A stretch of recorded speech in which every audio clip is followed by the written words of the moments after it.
It's my honor to present Bram Wessler today, who is co-founder of Factor, a local firm who works for clients like Adobe and Disney and Amazon. And Bram is also very involved in the UX community, all sorts of groups and meetups. You will see Bram around town.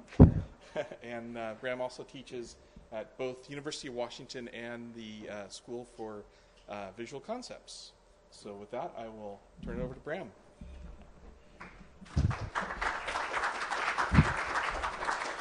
Thanks. So yes, I'm here today to talk about modeling. And the type of modeling that I'm going to talk about isn't the kind of modeling that you find on 7th Avenue in New York. It's the kind of modeling that you find in conference rooms with whiteboards and with Post-its on the walls, the kind of modeling that we do. But I also want to talk about modeling experiences and information in the real world. And what I mean by that is, let me actually get the slides up on the screen. So yesterday, if you saw Dan Klein's talk, he talked a lot about the meaning inherent in structure. Let me go back one here. He talked about the meaning inherent in structure. So this is especially true of structures that make themselves. And in fact, Dan said that structures that make themselves still need to line up with intent. So traditionally, the development of information infrastructures, these constructs and mechanisms and systems like content management systems or digital asset management systems or product information management systems, taxonomy managers, all that. The constructs and mechanisms that really make things work on the back end, designing information for those has kind of existed in this rather rarefied realm of logic and theory. And so often clients come to us saying things like, well, we need a taxonomy.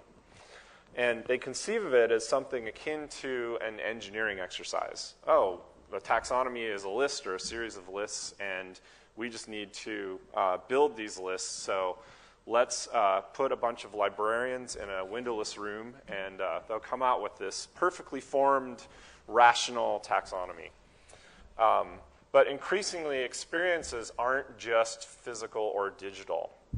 There might be some hybrid of different environments, and some folks even use what has become a rather dubious buzzword, omnichannel. I'm sure you've heard that. To describe these types of experiences. Now, omnichannel, to say that is kind of marketing-centric. That's thinking of a relationship that a business has with its users or customers that is conducted across channels of communication. But experiences often, from the perspective of the user, are not like that at all. They're not thinking like, oh, which channel would I like to interact with my favorite brand with today? These evolving experiences are placing more complex demands on the practice of enterprise content management. And what we found, and what, if you know us, has become our mantra, perhaps even to a fault at Factor, is that solid structure must be informed by an intimate understanding of business and user goals that only UX techniques can provide. So what I'm going to do in this session is try to demonstrate how to use activities and deliverables from the UX discipline to develop taxonomies and metadata, or other types of data structures that are going to deliver results for businesses and users now and stand up to the challenge of this accelerating shift to a multi-environment or omni-channel, or however you want to describe this new paradigm that's accelerating. So now I'm going to ask you to come with me on a journey that's going to explore an experience of the quality that I'm referring to. So this is I'm going to paint a picture for you that's just blue sky, and it's going to consist of a future vision for an integrated experience that is about 2 to 5 years out. That it consists of components that are digital and components that are physical. So as I think, as Dan would say, the constructed environment and the built environment, and just the natural environment. It's going to involve retail and e-commerce. It's going to consist of currently anticipated technologies, some of which might not be quite here yet. And there's a persona, and her name is Julia. So Julia works as an art director for a stock photography company in the Pacific Northwest. It may or may not have offices in Fremont and Seattle. She's 32. She's single. She's got some disposable income. She's dating. She's out whining and dining a lot. So she's looking for some kind of a social hobby. There's a gap in her life. She's really into her job, and she has friends, but she's looking for some kind of activity that she can get really into and kind of get nerdy about. She aspires to enjoy the finer things in life, but within her means. And she uses a smartphone. She's a smartphone owner, and she uses her smartphone to shop. She's one of the people who has managed to not get thoroughly frustrated by that experience and sees it through sometimes. She does a lot of local travel to go on photo shoots to interesting locations regionally as part of her job because she's an art director. But there's a twist. An interesting detail about Julia is that she's also a model. So because of her job working for the stock photo agency, she's had an opportunity to be a model for stock photos. You might recognize her. She's been used in campaigns for national political parties and also for rehab clinics, which is one of the perils of using stock imagery. And you want to make sure if you're using stock imagery for personas, by the way, just a pro tip, make sure that you clear the rights so that the stock photo agency doesn't come after you if they see the photo that you used in your persona. So anyway, so Julia gets her job one morning, and she learns that she's got a photo shoot that day. Okay, great. Photo shoots are one of the more fun parts of her job. So when she finds out where her photo shoot is, she's not so psyched. It's in Toppenish, which if you know where that is, it's in the middle of freaking nowhere, Eastern Washington.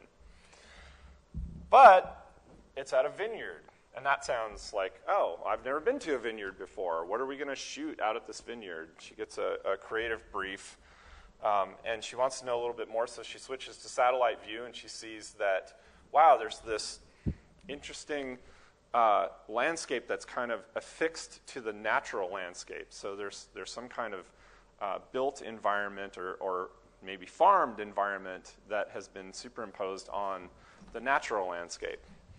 So when she gets there, she goes to the, almost tripped over the light. She goes to the place where the pushpin was on the map, and she discovers wow, this is beautiful. I didn't know that there was so much natural beauty out here in Eastern Washington. It's a lot different than what she expected when she first learned that her photo shoot was going to be in, a stain in the road like Toppenish. If you're from Toppenish, I apologize. It's actually a really nice town. So she's a photographer herself, and she's modeled for photographs, and she's an art director, so she's really fascinated by the subtle color scheme inherent in the landscape that she's seeing. That's kind of how she thinks about it. It's this natural panorama, but she sees, oh, I see sage, and I see what looks like sort of dead grass, and I see green, and I see all these different shades of blues and clouds kind of on the horizon. So she starts to kind of superimpose what she is, how she kind of thinks about the world on this natural landscape. So she gets out there and with the photographer, and the photographer's name is Matt. He's from Portland. And the guy on the left is the vineyard manager, and his name is Zach. And Zach used to be in the Army. He's got kind of an interesting story. He was in the Army, and then he went to, on the GI Bill, he went to the viticulture and enology program at Washington State University, and he is obsessive about viticulture. He just knows everything, and he loves to talk about it. So they're walking through the vineyard trying to figure out what they want to shoot based on their creative brief, and it's the harvest time. So what Zach says is, all right, I want you to walk through rows of vines, and I want you to just grab a berry off of a bunch and taste it, and then grab another one. And that's how I walk through the vineyard and tell when the grapes are ripe. So she does this, and she picks a bunch of Cabernet Franc.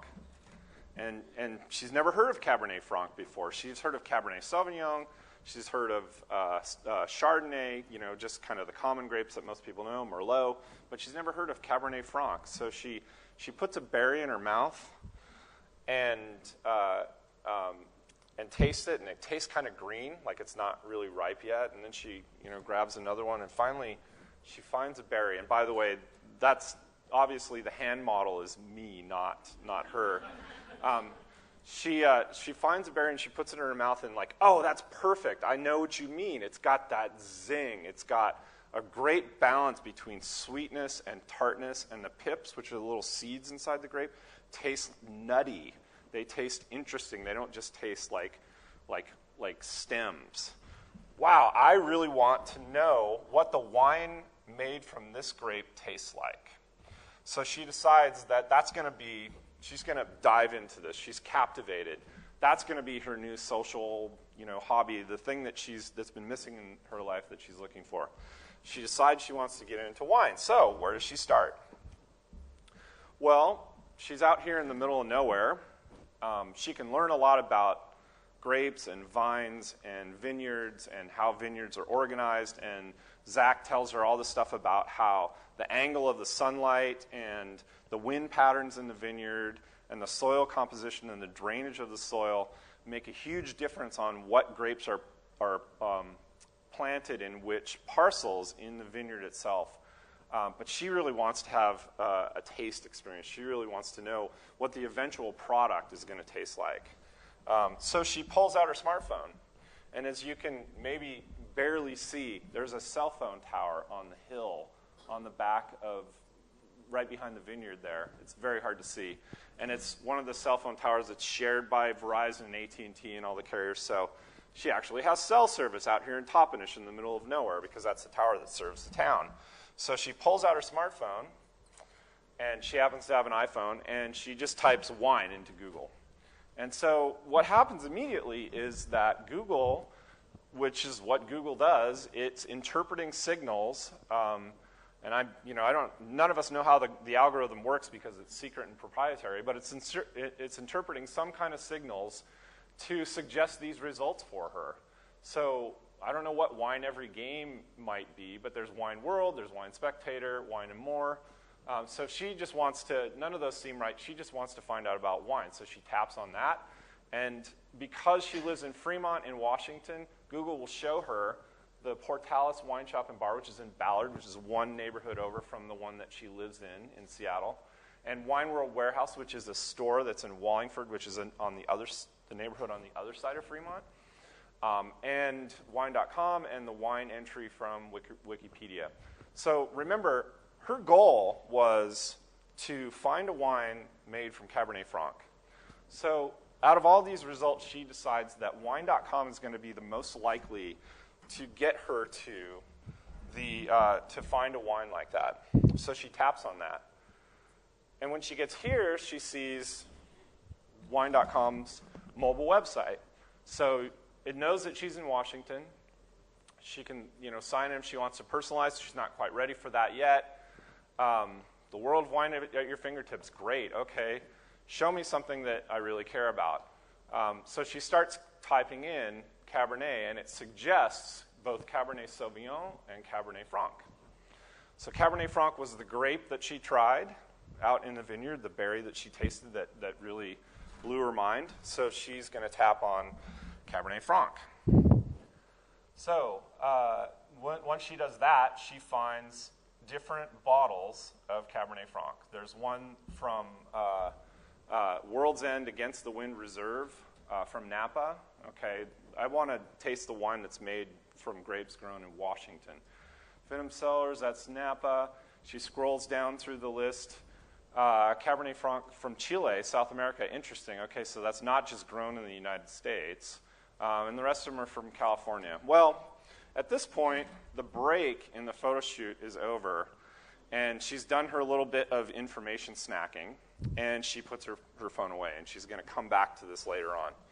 So the photo shoot keeps going, and they shoot a lot of really great landscapes, and they shoot grapes, and they shoot the vineyard, and they shoot, like sweeping vistas, and it lasts the whole morning. And she's got another photo shoot later on, and it's a 3-hour drive back to Seattle. So she and Matt decide to go get lunch. So they go back to Toppenish, and the question comes up again. Okay, where do I start? I want to get into wine. Where do I start? Well, Matt knows about a Mexican restaurant in Toppenish. It's really highly recommended. There's a lot of really great Mexican, authentic Mexican food in Eastern Washington. So they go to this restaurant, and she's like, I'm going to get a glass of wine. I bet they have wine that was made from grapes nearby. Well, not so much. There's a list of choices here, just like there was on wine.com, but it's much narrower and much less descriptive, and there are no attributes like what kind of red? Is that Cabernet Franc? What kind of white? Is that Chardonnay? I don't know. $7 a glass seems kind of high for something I don't know, what I'm going to get in a restaurant in Eastern Washington. So she pulls out her phone again, and she goes back to Cabernet Franc, but this time she adds something to the search term Washington, and she only comes up with one result, and it's this wine from this winery called Beauty, and it's Merlot Cabernet Franc. It's from 2012, and there's a few things that she can see about the wine. So she taps into this, and she goes one screen further, and there's a longer description. I got a little ahead of myself there. She scrolls down. There's some facts about it. There's some professional ratings. She's not sure what that is. The region is the Columbia Valley. Well, that's not quite where I am. I'm in the Yakima Valley, which is a slightly different region than the Columbia Valley. It's Bordeaux red blends. I thought varietals were types of grapes. I thought Chardonnay was a varietal, Cabernet Franc was a varietal. I don't quite understand that. And then there's a style section, so smooth and supple. And presumably there are different styles, but it doesn't say what these are. It just has colors associated with those. Alcohol by volume, wow, 14.5% seems a little high. I'm not sure what that really means. She can learn a little bit more about the winery and a little bit more about the region. So she decides she wants to learn about the Columbia Valley and finds out that the Yakima Valley is actually within the Columbia Valley. So this is all a lot of information, and it's all really confusing. And she's still kind of not sure where she wants to start. So she has a girlfriend. She has a BFF, and she asks her, because she knows a little bit more about wine than Julia does, hey, where should I start? So Julia says, all right, there's this store down on East Lake called Pete's that I like, and it's just a deli, but they have a really good wine selection. So she goes there, and this is what she sees. She sees these things called shelf talkers. That's what in the wine trade these are known as. And they say, this wine is really awesome, and it got this score from this rater and other things, and you should buy it, and this is how much it costs. This is probably a better example. The shelf talkers in Pete's are all written up by hand. But what is Chateauneuf de Pape? Does that have Cabernet Franc in it? I don't know. How do I find out? So she asked the shopkeeper, I read about this wine called Beauty. Do you have anything by Beauty? So the the guy in the store takes her over to here, and yes, there's a wine from Beauty here, but it's not the same one that she saw on wine.com. This one says, it's Syrah, Cabernet Sauvignon, and Mourvedre. Well, okay, that's not quite what I was looking for, but it's from the region that I'm interested in, and it's by the producer that I found on wine.com. So, okay, I'll just go with that. So she gets back together with her friend, and they're going to have dinner, and they're going to open this bottle, and they're going to talk about it. So when she gets to her friend's house, her friend has this really nice carafe and a corkscrew and this glass. And her friend explains to her that this glass is specially designed for wine tasting. She doesn't know why it's specially designed for wine tasting, but that's what she's been told. So she asks her friend, well, where did you get all this stuff? And she says, oh, you can get all this stuff at Crate & Barrel, and it's not that expensive. Okay, so the next sort of, where does she start? She gets back home. The wine is really good. She's like, oh, this new hobby of mine is going really well. So she dials up the Crate & Barrel website. So when she gets to the Crate & Barrel website, the first thing that she sees is a big list of products. And she's trying to find wine glasses within that list. And it's not that hard. It's a little overwhelming at first, but right underneath drinkware, there's a category called wine glasses. So she can look at wine glasses. She can click on that. And it starts to show her a list of wine glasses. Well, none of these really look quite like the one that her friend had. So she's going to decide she's going to search. So she goes up to the search box and she starts typing wine in the search box, and all kinds of things come up. So there's wine glasses, there's pasta and wine, there's wine gifts, there's top 6 wines to toast, wine glass, wine accessory.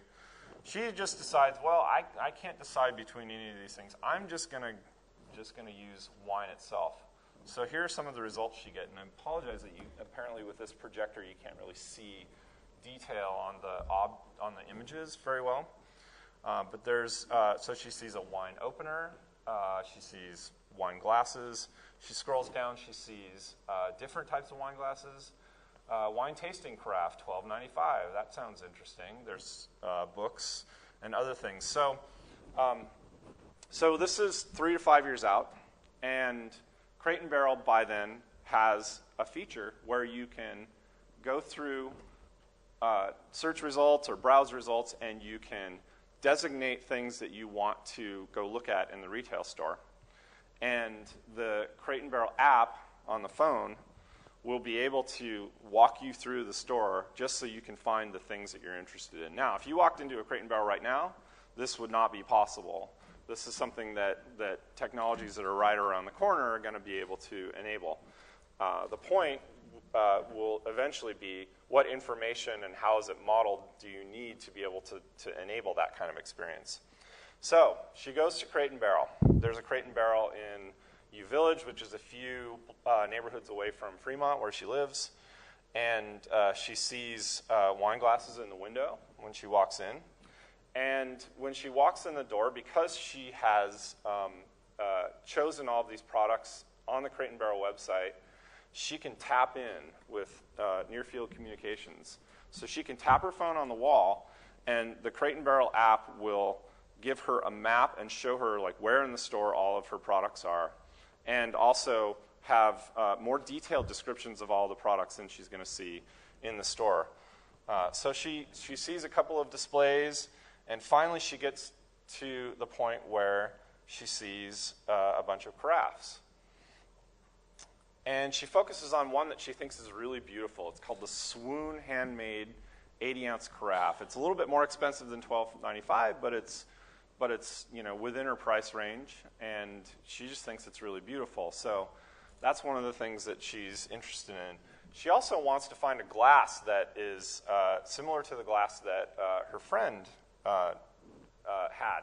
So here's a bunch of glasses that she finds, and behind these glasses, there's something called a quick class in glass. And each of these glasses is designed for a specific kind of thing. So this one says, I know this is hard to read on the screen, this one says Cabernet, this one says Burgundy, this one says Bordeaux, Zinfandel, Pinot Noir, Chardonnay, et cetera, et cetera. So she's like, oh, okay, well, Cabernet, whether that's Cabernet Sauvignon or Cabernet Franc, I think that's the glass I want. And the wine that she ended up with was part Cabernet Sauvignon. So it didn't quite fit exactly where she thought she was going to go, but eventually she got to something that I think Steve Krug, who wrote Don't Make Me Think, calls satisficing. So she got to somewhere that was acceptable, even though it wasn't exactly where she thought she was going to get to when she started out. So she grabs a corkscrew, and she goes up to the counter, and they've already got the items that she's interested in because she's tapped with NFC at each of these stations when she gets up to the point of sale. So the cashier says, okay, did you find everything you were looking for? Is there anything else you need? Is there anything that you picked up that you didn't tap? And we can ring that in. And then which takes a lot less time than it takes for her to scan everything and ring it up. Ignore that that's my email address. She gives her email address to send the receipt to, which is, actually I said that wrong. That's already in the point of sale because she has the Crate & Barrel app and she visited the website and she already provided that information. So the carafe gets packed up, goes in her car, and when as soon as she gets back to her car, she sees the receipt, and she's ready to go. She's ready to further explore her new hobby. Okay, so what just happened here? So supporting these real-world shopping scenarios is clearly vital to Crate & Barrel's business. Everything that they need to know about how to structure their enterprise information model and content strategy is in this story. So what it seemed like happened was Crate & Barrel helped Julia get into wine by selling her everything she needed except actual wine, because Crate & Barrel doesn't actually sell wine. But what do we think happened? What does this look like to us, to UX practitioners? Well, it's an integrated omni-channel experience. There's a persona. There are scenarios. We saw taxonomies. There are physical and digital environments. And there's a great degree of operational integration that's going to be necessary for a company like Crate & Barrel to be there when she is ready for a experience that involves them. And the reason that I'm framing it that way is because we sometimes get caught up in this notion that we're orchestrating experiences, and in a really controlled environment like a shopping cart, like post-cart through order fulfillment, that's to some degree that's true. It's a constrained environment, and there are very few pathways that you have to worry about, and very few opportunities for abandonment. But in this experience that I described, there's all kinds of opportunities for things to go in a different direction. So what Crate & Barrel really wants to do is not to orchestrate this experience. They want to enable this experience. So let's talk about what some of the factors of this experience are. So why is this important?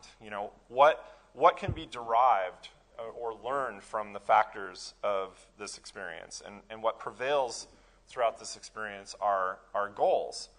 So it's data and information rich.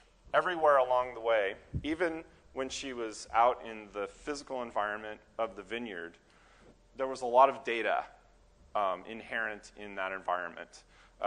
When she was talking to Zach, and Zach was describing which grapes like which kinds of soil with which kinds of drainage, with which kinds of slope, and which kinds of wind pattern and sun exposure, that's all data that the vineyard manager needs to be managing to optimize growing those grapes. There are multiple experience providers and touch points in this experience. It's not something that Crate & Barrel controls. It's not something that wine.com controls. It's not something that the vineyard or the winemaker or the winery controls. It's something that Julia controls. Julia is driving this. So it's not controlled or self-contained. It's triggered professionally, but then she migrates to a consumer experience. She very quickly decides that what she wants out of this experience is product. She wants accessories. She wants to buy wine. She wants to drink it. She wants nice glassware to drink it with. to socialize with people, to entertain, to have dinner parties. So her goal was social, and that was what was driving all of these sub-goals. And it was also riven with false starts and detours. She had to put her phone away because the break was over. There wasn't a good selection of wine in the Mexican restaurant. She didn't end up with the wine that she found on wine.com. She ended up with a similar wine from the same producer, but from a slightly different part of Eastern Washington. So this is just sort of reinforces the notion that brands can't control the experiences that people have with them. And it's more important to facilitate these experiences than to dictate or try to orchestrate them. So you're the design team. Oh wait, I missed one bullet here. Now I'm going to have to go through the whole animation sequence. Apologize for that. It's driven by passion and emotion rather than utility. There are utility components of it, but what's driving Julia through her journey is emotion. She tastes that grape. It changes her life. It captivates her, and that's what's really driving her to go to all these different places in search of her hobby. So now you're the design team. So what does it take to make this experience possible? Well, you have to understand user goals, and more importantly, you have to understand how they evolve. Because when she started out, she didn't really have a goal. She didn't know she was going to taste a grape that was going to change her life when she got to that vineyard. She thought it was just a routine day, and she was going on another photo shoot, which she goes on, 2 or 3 of a week. So the goal evolved out of the experience. You have to understand your own business goals and drivers. So, what's Crate and Barrel's goal here? Is Crate and Barrel's goal to take everybody out on winery tours so that they can have, get people interested in buying wine glasses? Well, no. Crate and Barrel needs to be around when somebody gets interested and be able to provide an experience that facilitates them pursuing that interest. You need to understand what your experience environments are. So, a bunch of different experience environments here. There was, the vineyard itself, and then there was Google, and then there was wine.com. So if you're Crate and Barrel, you don't know where she's going to come from. She might come from Google. She might go directly to your site. She might come from someplace else. So when you're constructing this experience, you have to understand that the information that you're going to provide that's going to guide and drive the experience once they get there has to be flexible enough to accommodate a bunch of different entry perspectives that you can't control. You have to really understand your taxonomies and information assets well. The scenario I described at the beginning of the talk where a client comes in and says, hey, we need a taxonomy, and they don't actually know what that means, you have to really understand, okay, I have a merchandising taxonomy, I have a customer-facing taxonomy, what's the relationship between those? I'm going to talk a little bit more about that later. And you have to understand the infrastructure that you're using to manage all of this information. So, and finally, you have to understand your resources. You have to understand how you can maintain and manage that information to be able to deliver an experience that's this sophisticated. So you're the design team. Oh, you have to also understand your readiness, which is can you do you have the organizational readiness to be able to pull all this together and align all of the systems that are going to be at play to be able to support an experience like this? So how do you do this? Well, UX techniques, user research, understand that if you do contextual inquiry and you understand that in a lot of cases emotion rather than utility is driving experience, then that changes how you think about the information assets that you're managing. You can analyze your business goals and try to clarify what are you really trying to get out of these information assets that you have. Modeling experience. So what we just did was looked at all of the information that was inherent in this experience that was a pretty human experience, and it was pretty random and serendipitous. Modeling information, like understanding what you need the information that you're managing to do. Assessment of systems at play. How what role do each of these systems, like a point of sale, a content management system that serves up those images of the wine glasses on the website, the merchandising system that manages inventory, the system that that manages the retail floor plan, which has to be tied to inventory and merchandising, so that when she goes into the store and taps in and gets the floor plan, she's not going to get sent to a place where they're out of stock of the item that she's chosen on the website. And governance planning. So how do you maintain and manage all of these information assets that are implemented in all these different systems? When do things change? How often? Who gets to change them? What's the approval loop for making a change to one of these taxonomies or other information assets? And finally, organizational alignment, which is how do you have all of the people and processes and platforms in the organization structured so that you can accommodate an experience like this. So the framework for this is an enterprise information model. So here are all the things that you have to consider to be able to deliver that. You have to consider, like we mentioned, user and business goals, experience, taxonomy, information architecture, resources and governments, and readiness and alignment. So I'm going to go through each one of these, and I'm going to move pretty quickly because I've got about 9 minutes left, and this was originally supposed to be structured as a workshop. So starting out with user and business goals, like why is it important to understand them? You have to ask yourselves, do your users want or need this experience, and why? You have to ask yourself, are you ready for this experience as an organization? You have to ask yourself, what's the value of this experience going to be for users beyond just successful transactions? Obviously, Julia's goal was something social and emotional. The transaction was just a way station along the way. The transactions that she ultimately made with Crate and Barrel were to fulfill a larger goal. She didn't wake up and say, oh, I have a transaction I'd like to make with Crate and Barrel. Sometimes people do go shopping that way, and they say, I need something, which is more known item seeking. But in this case, she didn't know what she wanted. She just wanted a range of things that would help her get into wine. Understanding business goals. So, user goals. So, contextual inquiry. Doing contextual inquiry user studies to get beyond the lab setting to really understand what people do out in the real world, like in physical environments.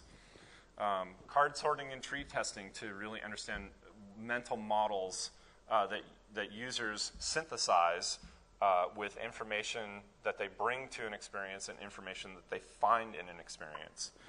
Personas. So all of the attributes that we had to understand about Julia for her to be able to have this experience, and for wine.com and the producer, the vineyard, the winemaker, and and Crate and Barrel, for her to be able to have this experience, some of which were intentional and some of which just existed whether she was going to have this experience or not. Scenarios. So what happens during the experience? What are all the facets of the experience that drive and lead to information needs? So getting back to Julia, back to her persona, what can we tell about the information infrastructure needed to support her goals? From personas, we can tell a few things. We can tell stage of life. We can tell areas of interest, geography and location, types of desired products and services, relationships between and among products and services, channels and touch points, level of technical facility or savvy, audience segment, gender, goals. All of these things came into play during this experience.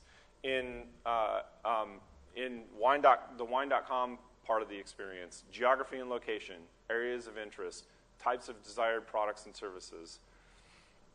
In the Crate and Barrel experience, channels and touch points, she went from the website to her phone within a physical retail environment. So it wasn't just these three environments, it was the integration of these three environments that Crate and Barrel's information infrastructure had to support.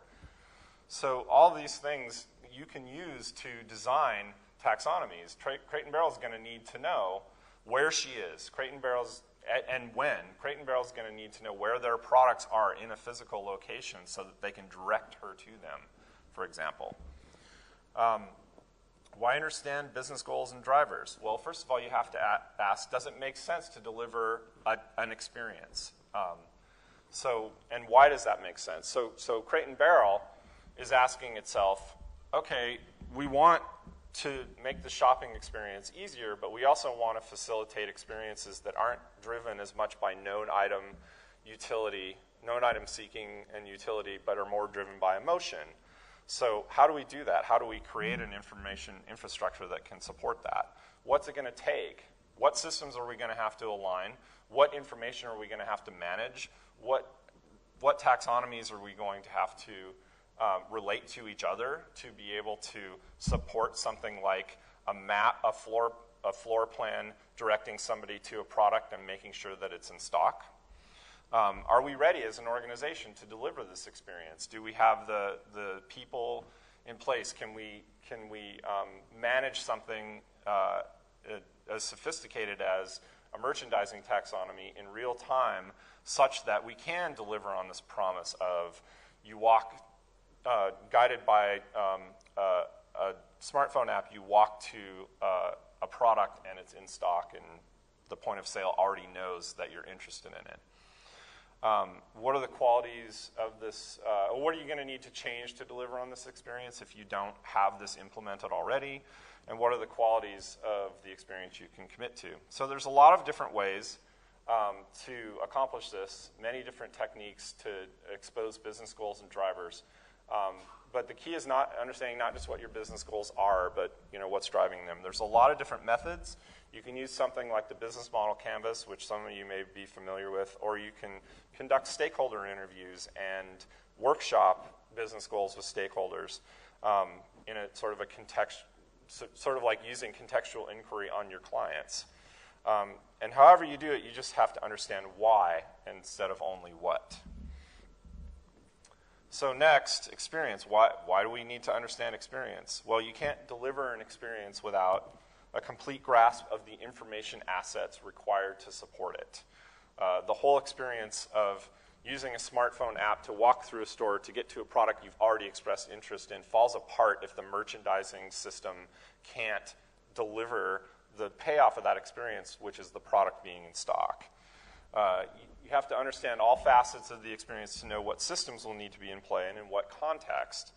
And experiences aren't going to just begin and end with your properties, especially your digital properties.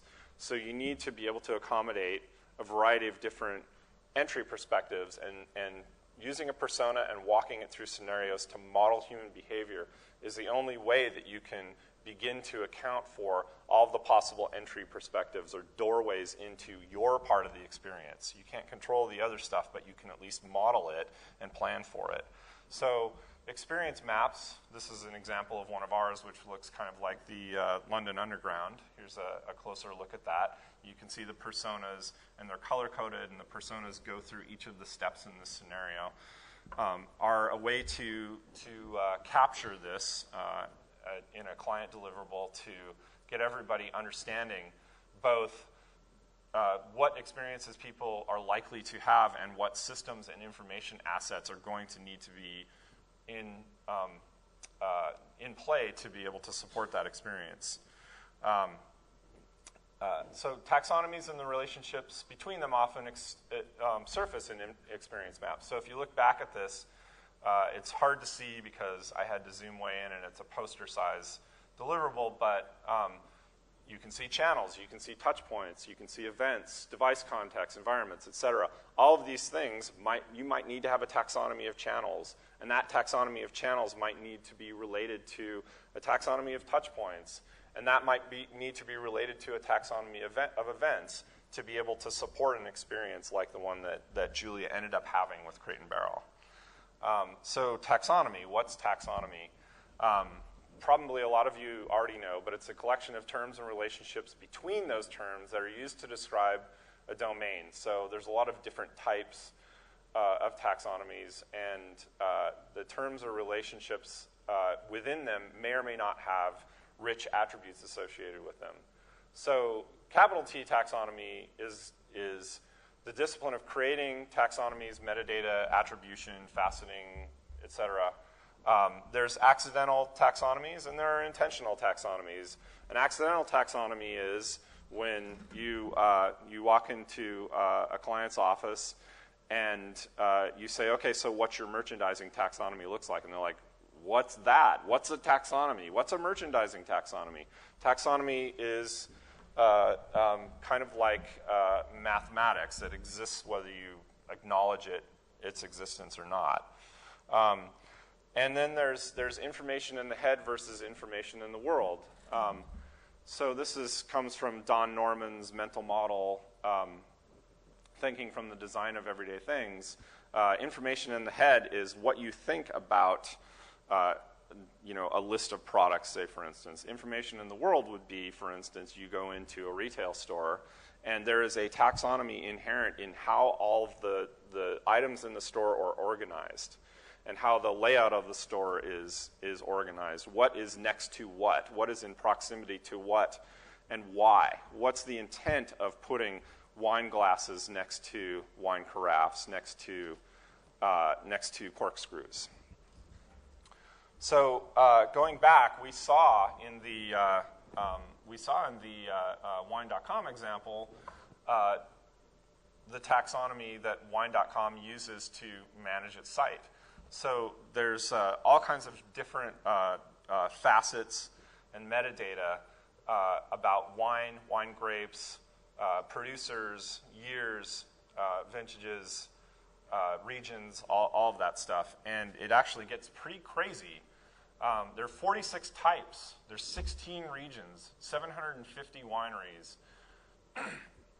And the total terms are 824, but the total combinations of terms are 1,656,824. So that might seem like a lot to manage, but if you manage it effectively, you're only really going to be managing lists and their relationship to other lists. You don't have to manage like all the possible permutations as you would if you had just a flat taxonomy. So why is it important to understand this? And again, it's like math. It exists whether you realize it or not. Well, you have them. You have taxonomies. If you're a business that sells things, you have taxonomies. And you have multiple taxonomies. And that is a critical business asset. And you have to have multiple related taxonomies if you want to provide any kind of integrated omni-channel experience. So you can't just have a product list. You have to have a product list of what's in your merchandising system, and you have to have a product list that's rational for consumers, because there's all kinds of attributes and metadata and information in the merchandising taxonomy that doesn't make any sense to people who just want to purchase your products. So you have to ask, is your taxonomy going to be a reflection of you as a company? Is it going to be a reflection of the organization? Does the taxonomy reflect the needs of actual users, and are they the right users, which is why you do personas and experience modeling? And does it reflect the goals of the organization? So how to expose this? We've already talked about personas, scenarios, experience maps. You can even expose taxonomies that you're going to need to manage when you're prototyping. User research, especially card sorting and tree testing, is a really good way to expose mental models that users have, and that's how you design a taxonomy that is driven by user goals rather than just by the priorities of your organization. So just to reiterate, that should be designed based on well-understood user mental models. Your organizational structure is not your customer-facing taxonomy, nor should it be. And your merchandising taxonomy is also not your customer-facing taxonomy. So information infrastructure. So what are the systems that play? We've got an ERP. We've got a content management system. We have phone apps. We have all kinds of different systems that need to be integrated. Point of sale that need to be integrated. What are the systems of record for each information type? Where are you managing your merchandising taxonomy versus your customer-facing taxonomy? And what are the operational capabilities of all of these systems? Also, how are information assets implemented in each one of these systems? What are how do the capabilities influence how you can structure and design these information assets to be able to satisfy these business and user goals? And finally, what's the information flow between and among these systems? Because some systems are going to be the system of record where the master taxonomy is managed. Other systems are going to be consuming systems, but you're going to need to specify what information they consume for the purposes that they're supporting. And then resources and governance, why do you need that? You need to ask yourself, do you have the workflows to support the experience and manage the information? Do you have the level of resources to support the experience? What are the operational capabilities of the staff? How is the information policy implemented in the organization? And how will information assets be modified over time and maintained? All of those governance aspects are going to have a critical impact on your ability to deliver on a sophisticated experience in real time. Readiness and alignment. Why do you need to be in alignment organizationally? Well, what we've discovered is that organizational misalignment is the biggest cause of failure.